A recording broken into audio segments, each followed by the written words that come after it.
يا صباح الفل، ده يوم من ايام سنة اولى جواز. اليوم النهارده بقى ما فيهوش حاجات كتير قوي يعني، فتعالوا اخدكم بقى معايا في يومي النهارده واقول لكم عملت ايه. اول حاجه كده صحيت حضرت فطار، عملت سندوتشات جبنه بالجرجير وعملت معاها ايس كوفي. فطرت الحمد لله بقى، وكان عندي شويه غسيل على المنشر كده فلمتهم وطبقتهم ورجعتهم مكانهم تاني للدولاب. بعد كده بقى جهزت ولبست عشان النهارده رايحه عند ماما. فخلصت لبس بقى وبعدين نزلت، وعايزه اقول لكم بقى الجو النهارده بجد كان حر قوي والشمس سخنه جدا والجو كان فرهاد قوي. اول ما وصلت عند ماما بقى شربت كركديه كده متلج، كانت عاملاه حلوه قوي، عاملاه بميه الورد وكان طعمه حلو قوي.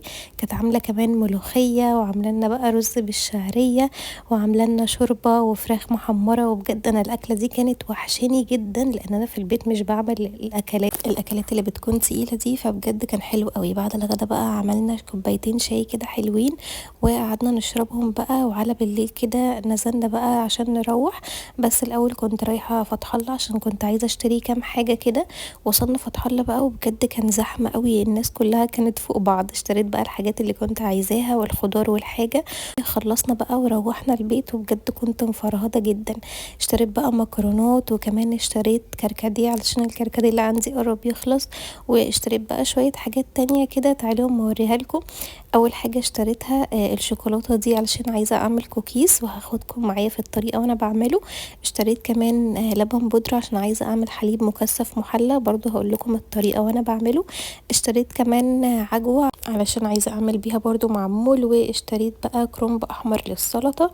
وبس كده، كنا بقى جعانين وكنت عايزه قوي اعمل نودلز، بس انا مبقتش اشتري النودلز او الاندومي من بره، بقيت بعملها بالمكرونه الاسباجيتي، بتبقى حلوه قوي بصراحه وطعمها بيبقى خطير.